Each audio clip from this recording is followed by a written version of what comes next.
Madame, Monsieur, bonsoir. Dans notre série d'émissions dédiées au partenariat d'exception entre le Maroc et la France, en marge de la visite d'État du président Emmanuel Macron au Maroc, il s'agit ce soir d'examiner la pierre angulaire de tout partenariat, la diplomatie partisane et parlementaire.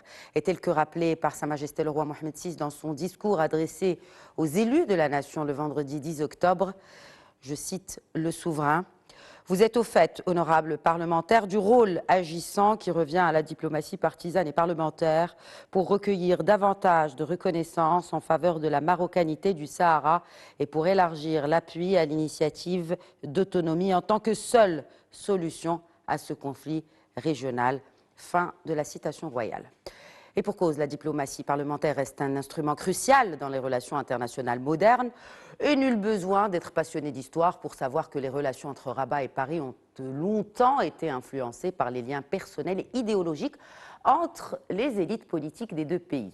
Depuis l'indépendance du Maroc en 1956, plusieurs partis politiques français et marocains ont ainsi tissé des liens forts, souvent basés sur des intérêts partagés ou des affinités idéologiques. Alors comment ces liens ont évolué et comment sont-ils amenés à se raffermir et à rapprocher davantage ces deux communautés démocratique? Pour répondre à ces questions, j'accueille tout d'abord sur le plateau le vice-président de la Chambre des conseillers, équivalent du Sénat marocain. Il est également président de la commission mixte Maroc-UE au Parlement.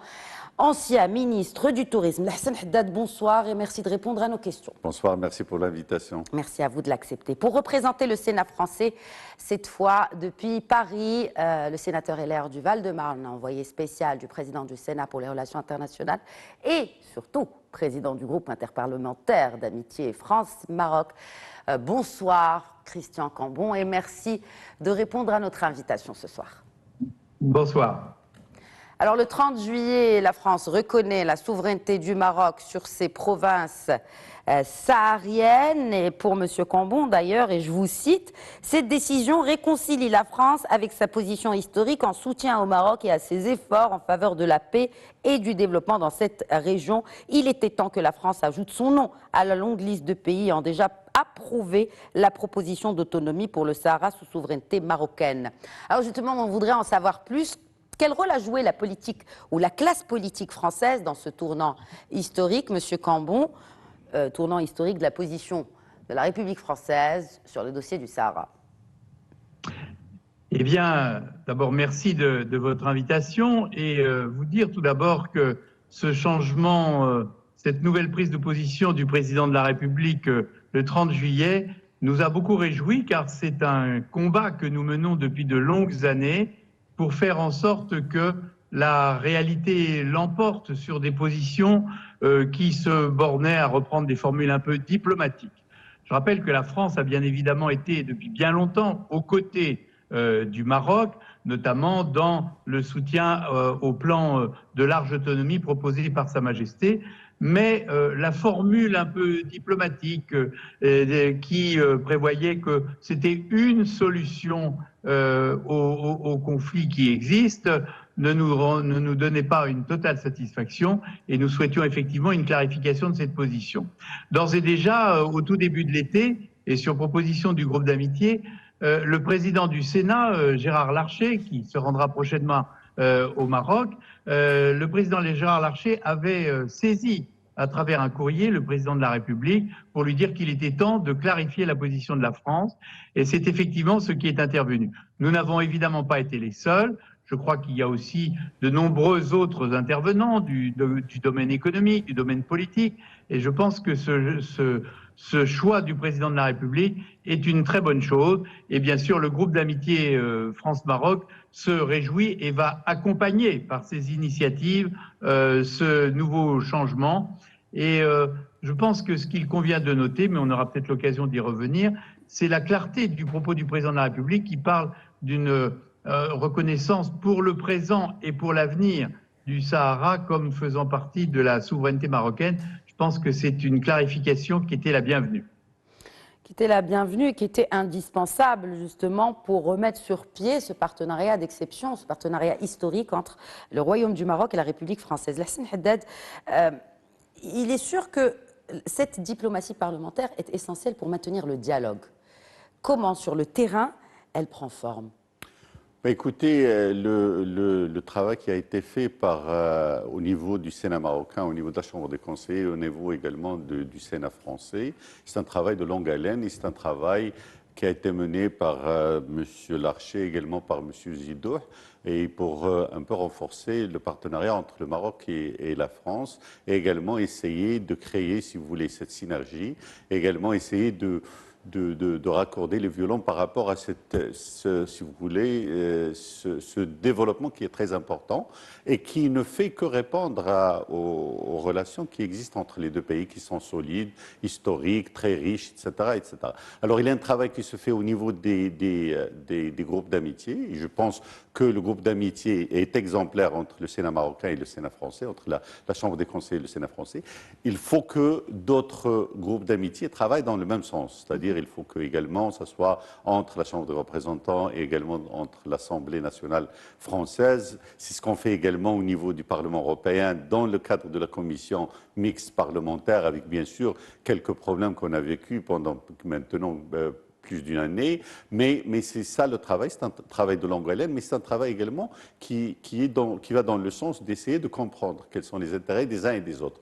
Et je pense que ce qu'ont fait les amis, que ce soit au niveau du côté marocain et du côté français, c'est de dire, voilà, qu'est-ce qui nous intéresse, quels sont, si vous voulez, les intérêts communs entre les deux pays, quels sont les liens, etc.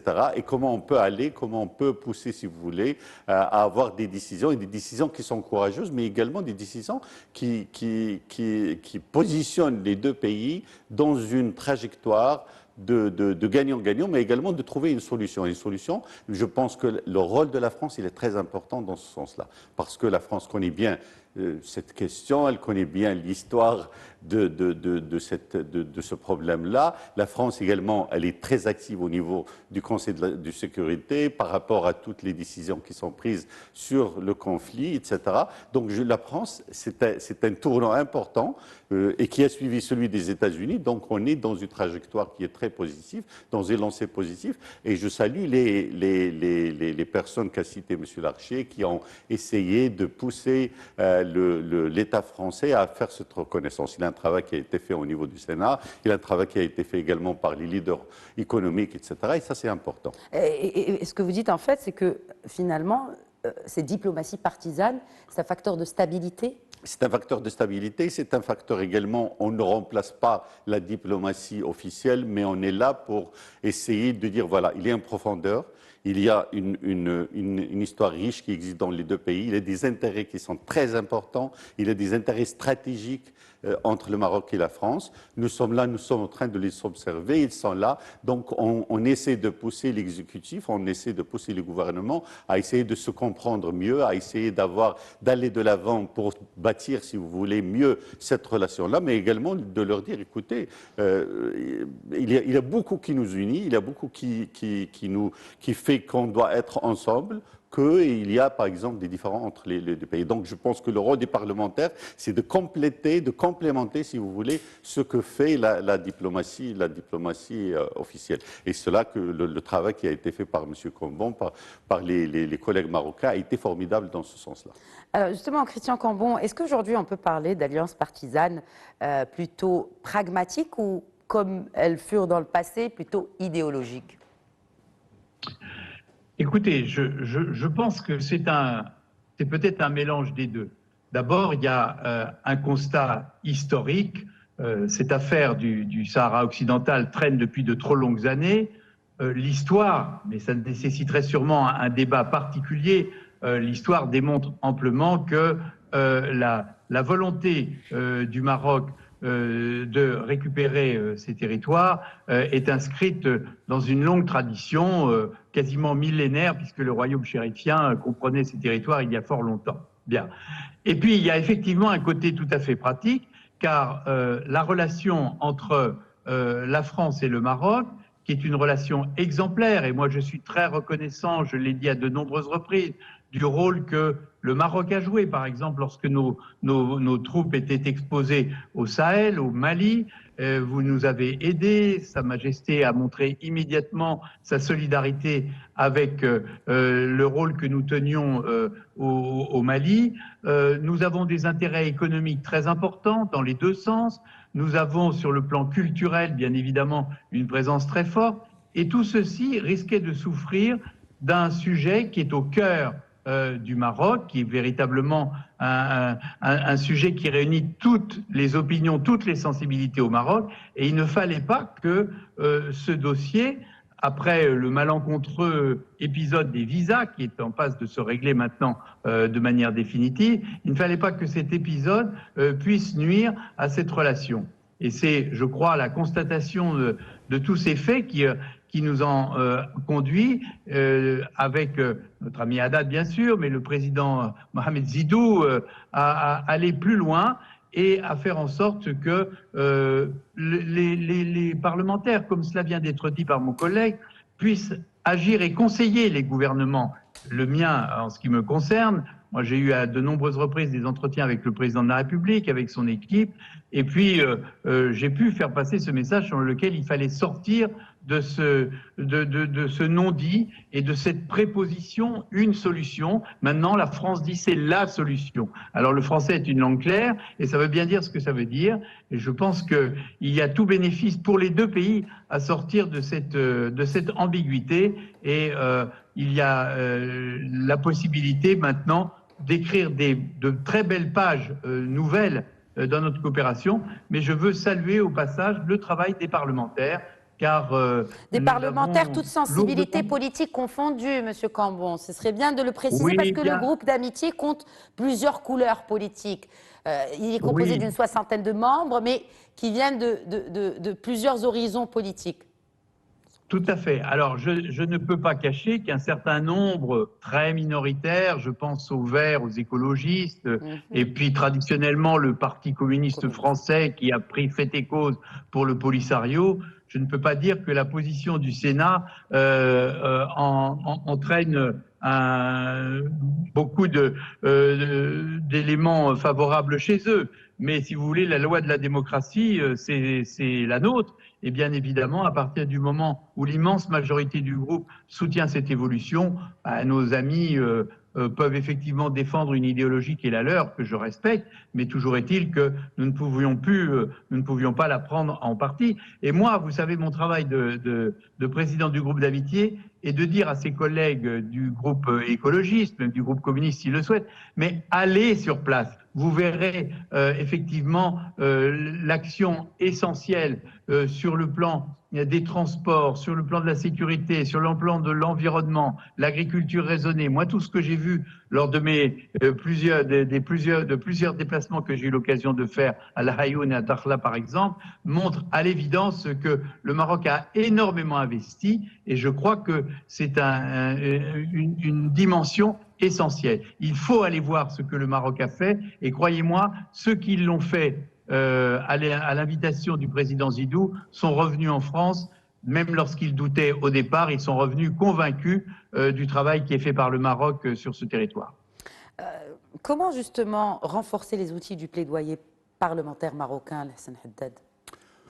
Écoutez, d'abord, moi je pense qu'il faut mobiliser les parlementaires marocains, c'est-à-dire il faut que ces parlementaires connaissent un petit peu comment travailler avec leurs collègues au niveau des pays européens, comme ce fut le cas par exemple du groupe Amitié entre le Sénat français et la Chambre des conseillers. Ça, c'est la première des choses. On peut dire que c'est un bon exemple. C'est un bon exemple. Voilà. C'est un bon exemple. C'est un exemple qui a marché. Oui. C'est un exemple. Vous avez écouté M. Cambon, il en parle d'une façon très positive. Et je pense que c'est ça ce qu'il faut faire. Mais alors, les parlementaires marocains doivent comprendre un petit peu comment ça marche chez les collègues d'autres pays. Ça, c'est la première des choses. Il faut avoir également une certaine compétence en matière de connaissance de droit international et également de la question, parce que même si on parle par exemple de la question du Sahara, c'est une question qui est très, très, très compliquée et complexe. Il y a beaucoup de de choses qui sont d'aspects juridiques, des aspects qui sont historiques, des aspects...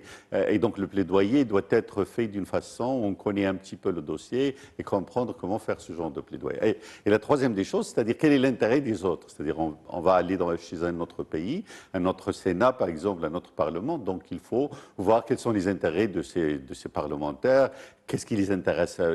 La plupart, par exemple, des parlementaires européens sont intéressés par la question du terrorisme, la question de la migration, la question des échanges culturels, des échanges commerciaux, par exemple la question des droits de l'homme, etc. Ce sont des questions qui nous intéressent, mais ils veulent voir quel est le rôle que peut jouer le Parlement marocain pour pousser le gouvernement à travailler de plus avec les gouvernements européens dans ce sens-là. Donc il faut également voir quels sont les intérêts des parlementaires européens et essayer de tisser des relations. Ce qu'on fait, par exemple, au niveau de la CPM, qui est la commission parlementaire mixte, c'est de créer des binômes sur des thématiques bien déterminées. Et sur ces thématiques, on a des recommandations à faire, et ce sont ces recommandations qui sont discutées dans des commissions du Parlement européen, et des fois, ça peut même aller jusqu'à la plénière et tout ça. Et il est supposé qu'on le fasse également au niveau du Parlement marocain dans ce sens-là. Donc il y a, si vous voulez, il faut qu'il y ait une prédisposition, une connaissance de langue, également une connaissance des dossiers, les intérêts qui sont communs, etc., certaines compétences. Mais ce dont on a besoin peut-être au niveau du Parlement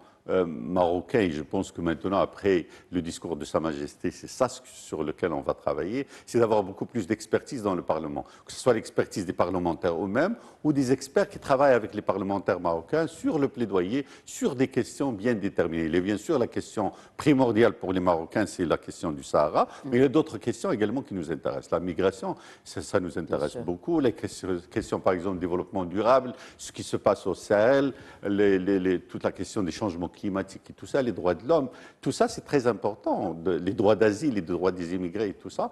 Donc je pense que ce sont des choses, et les jeunes par exemple, la jeunesse c'est quelque chose qui nous intéresse tous. Donc dans ce sens-là, il faut créer, si vous voulez, cette compétence, ce savoir-faire au niveau du Parlement, et ça. Si les parlementaires ne l'ont pas, parce qu'ils ne sont pas supposés l'avoir, parce qu'on ne leur demande pas d'avoir ce genre de choses, mais s'ils ont de l'expertise autour d'eux et ils ont une prédisposition et ils connaissent un petit peu leurs collègues au niveau, par exemple, des autres pays, je pense qu'ils pourront bien s'acquitter de leur mission dans ce sens-là. Christian Cambon, je vous poserai la même question, mais plutôt axée sur ce reproche que certaines voix ont eu, notamment pendant cette crise entre les deux pays, qui est déjà derrière nous, Dieu merci, entre cette méconnaissance qu'on reproche à une certaine classe politique ou même voire diplomatique jeune dans la République française. Est-ce que vous aussi, vous avez ce travail de plaidoyer à faire auprès de personnes qui peut-être méconnaissent certains dossiers? Mais bien sûr, ce que vient de dire mon collègue Haddad est tout à fait justifié. Moi, j'ai eu l'occasion de parler de ce problème à de nombreux collègues européens. Il faut bien comprendre que, par exemple, pendant longtemps, l'Europe du Nord, des pays d'Europe du Nord, la Grande-Bretagne était très hostile à cette reconnaissance marocaine sur le Sahara, parce qu'en vérité, pour eux, ça leur paraissait déjà très lointain, qu'ils étaient sensibles à des informations contraires venant d'un grand voisin. Et donc, je pense effectivement qu'il faut regarder les choses sous tous leurs angles.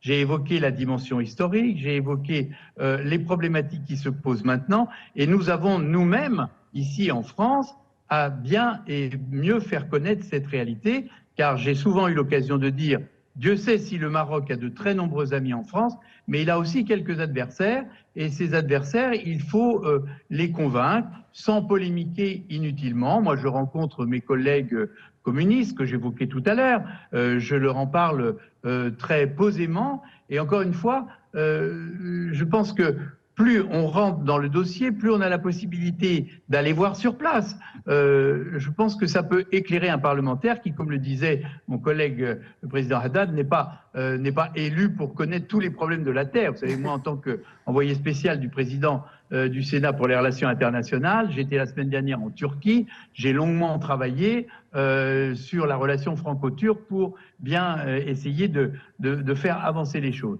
Donc je crois que ce sera très important, et je veux dire au passage que la position de la France va faire évoluer beaucoup d'autres positions, car de nombreux autres diplomates ou collègues parlementaires d'autres pays qui ne se sont pas encore prononcés attendaient véritablement ce que la France allait Vous dire. pouvez nous en citer quelques-uns, Monsieur Cambon? Là, vous attisez ma curiosité, vous pouvez comprendre, hein, je suis journaliste.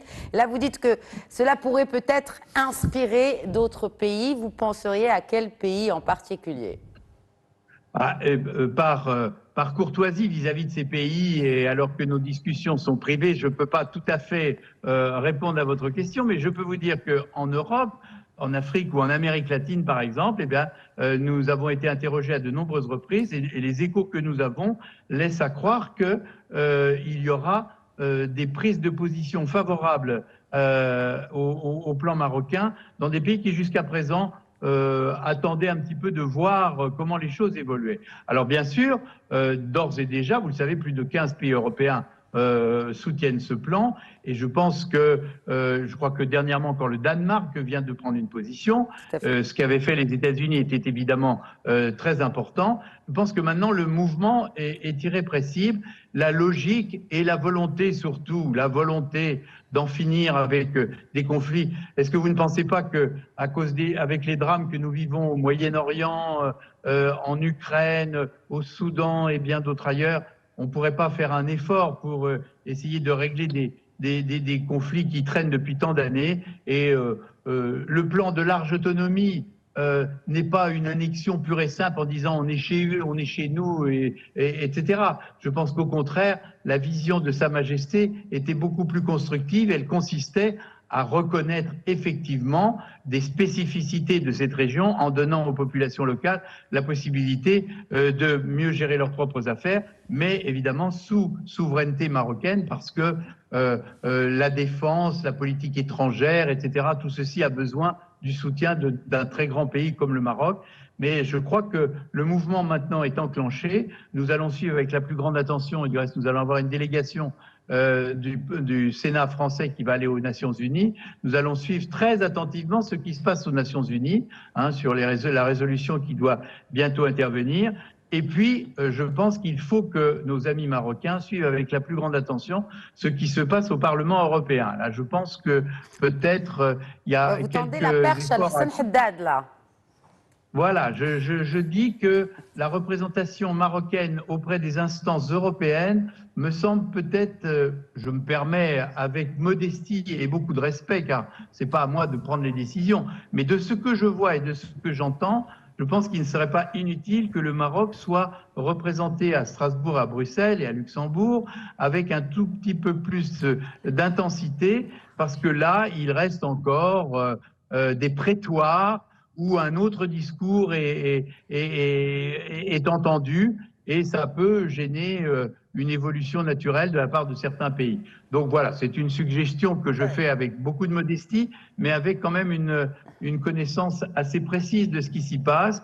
Il y a une décision de la Cour européenne de justice que nous trouvons assez choquante, même si évidemment c'est une instance juridique importante et nous n'avons pas à prendre parti, mais on voit bien qu'il y a peut-être il y a une méconnaissance de la véritable réalité de ce pays. Moi, vous savez, je suis en charge, par exemple, au sein du Sénat de l'aide au développement. Eh bien, sincèrement, quand on voit les réalisations que Sa Majesté a impulsées au Sahara, eh bien, sincèrement, si ce n'est pas du développement, de l'aide au développement à des populations qui en avaient un immense besoin, alors franchement, il faut qu'on m'apprenne ce que c'est. Car ce que j'ai vu... Juste sur le rôle, si vous le permettez, je voudrais juste faire réagir Hassan Haddad en tant que président de la commission parlementaire mixte Maroc-UE sur la présence marocaine dans ces instances européennes et le plaidoyer et aussi comment le champ d'action pourrait être élargi, amélioré de cette diplomatie. Écoutez, on a fait, il y a eu, comme vous voulez, pas mal de défis entre nous et le Parlement européen, entre le Parlement marocain et le Parlement européen, dès qu'il y avait une résolution en 2021. Donc, depuis ce temps-là, on a presque gelé si vous voulez, les pourparlers avec le Parlement européen d'une façon officielle. Il y a des pourparlers qui se font d'une façon officieuse. Maintenant, avec un nouveau Parlement, j'ai félicité le nouveau président de la délégation Maghreb et je suis en train de parler avec lui comment, si vous voulez, donner une autre dynamique, si vous voulez, aux relations. Dans le sens où on doit comprendre un petit peu qu'est-ce qu'on fait ensemble, parce qu'on avait une commission mixte parlementaire. Alors, quel est le rôle de cette commission? Est-ce qu'il y a, si vous voulez, un intérêt de la partie européenne? Est-ce qu'il est bien représenté, représente tout le monde? Et puis également, est-ce que si on a une commission, il faut que, quand on parle du Maroc, il faut consulter cette commission pour qu'elle ait un avis par rapport aux choses qui vont être débattues, que ce soit au niveau du Parlement marocain, que ce soit au niveau du Parlement européen. Et c'est vrai également que, bien sûr, il y a un travail qui doit être fait par les différents partis politiques au niveau par exemple, des grands partis politiques européens, comme le Parti populaire, il y a l'Istiqlal et le RNI, qui font un travail formidable avec cela. Je pense que les socialistes également doivent travailler avec les socialistes, le PPS doit travailler avec les communistes. Il y a pas mal de choses. Les libéraux, par exemple, nous avons une femme qui préside l'Internationale libérale, elle peut travailler avec le Renew, etc. Donc ce sont des choses qu'on doit mettre en branle. On avait, si vous voulez, cette année, une année et demie ou 2 ans de réticence et un peu de défi par rapport à ce qui s'est passé, si vous voulez. Mais maintenant, on va reprendre les choses. Mais l'autre chose qui est importante, c'est que le travail avec la Commission européenne, avec le Conseil de l'Europe, ne s'est jamais arrêté. D'ailleurs, la déclaration hier du Conseil de l'Europe par rapport aux arrêts de la Cour, ils ont dit, écoutez, c'est le Conseil de l'Europe, c'est le sommet des présidents et des chefs de gouvernement européens qui font la politique étrangère. Ça veut dire que par rapport à ce qui est des traités avec d'autres pays, c'est nous qui le faisons et que la relation avec le Maroc, c'est une relation stratégique, ça ne va pas être arrêté. Nous avons pris, bien sûr, note de ce qu'a dit la décision de la Cour de justice. Mais nous allons travailler avec le Maroc pour aller de l'avant dans le cadre des intérêts qui sont... Et les intérêts, c'est très important parce que les intérêts du Maroc, ils sont importants. Les Européens les connaissent. Mais je suis d'accord avec M. Combo que, bien sûr, il y a tout un travail à être fait mieux et plus solidement au niveau du Parlement européen et au niveau des instances européennes. Merci, Hassan Haddad, vice-président de la Chambre des conseillers. Merci d'avoir répondu à nos questions et mes remerciements réitérés à Christian Cambon. Merci beaucoup d'avoir été avec nous. Je rappelle que vous êtes président du groupe interparlementaire d'amitié France-Maroc et également envoyé spécial du président du Sénat pour les relations internationales. Merci d'avoir enrichi ce débat ce soir. Merci à vous et je me réjouis d'être dans 15 jours aux côtés du président de la République dans cette visite d'État au Maroc. Et un mois plus tard, ce sera avec le président du Sénat français qui va lui aussi effectuer une visite. Et il y aura certainement une belle surprise à ce moment-là. Merci beaucoup. Voilà, c'est la fin de cette émission spéciale. Très bonne suite des programmes.